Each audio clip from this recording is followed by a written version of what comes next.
Dans les années 50, Alfred Sauvy avait créé le concept de tiers-monde. Ce concept était à la fois un concept économique, c'était le regroupement de populations et de pays qui vivaient essentiellement de l'agriculture. C'était également un critère de type politique, c'était des pays qui avaient déjà accédé de façon très fraîche à l'indépendance, ou qui allaient le faire au cours des processus de décolonisation des années 50 et 60.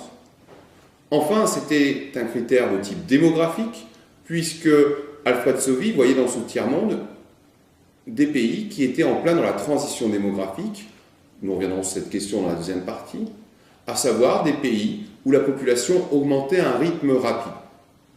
Donc, si je résume, un pays du tiers-monde, c'était quoi?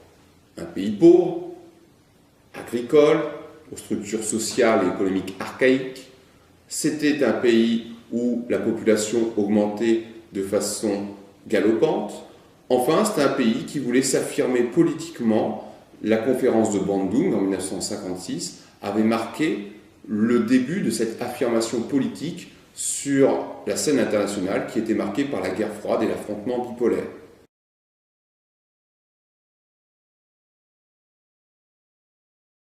Aujourd'hui, ce concept de tiers-monde est complètement obsolète. Nous ne sommes plus dans la guerre froide et les conceptions politiques de ces pays d'Amérique latine, d'Afrique et d'Asie ont largement changé. Mais bien sûr, c'est sur le terrain économique que les écarts se sont considérablement creusés. Certains pays ont connu des réussites fulgurantes. Nous avons évoqué précédemment les 4 dragons du sud-est asiatique et plus largement les NPI. Et d'un autre côté, des pays ont connu des sorts beaucoup plus tragiques.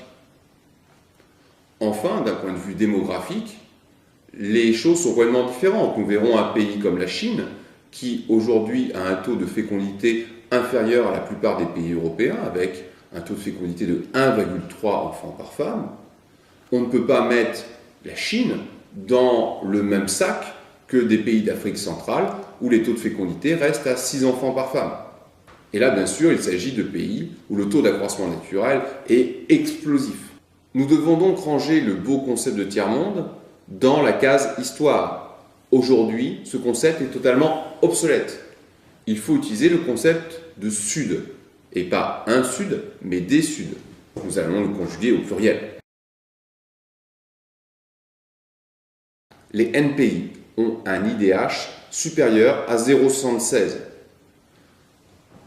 Ces pays disposent désormais de structures de santé et d'éducation comparables aux pays des Nord. Ils se sont spécialisés dans la production de produits de plus en plus valorisés. Leur degré d'avancement dans ce modèle que représentent les 4 NPI du sud-est asiatique est très inégal, mais des pays comme le Vietnam, les Philippines, l'Indonésie sont qualifiés souvent non pas de dragons, mais de bébés tigres, des pays comme la Tunisie, le Maroc, la Turquie, le Brésil, l'Argentine, le Chili, le Mexique.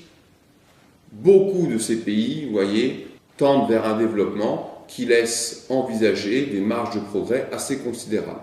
Ce phénomène de développement économique touche aussi des géants démographiques et territoriaux. Nous pensons à des États-continents comme la Chine, l'Inde, le Brésil, mais aussi un grand pays comme l'Afrique du Sud. Ces pays, au-delà de leur développement économique, prétendent à une affirmation politique et diplomatique. C'est pour ça qu'un processus de rapprochement s'est mis en place, que l'on appelle les BRICS, puisque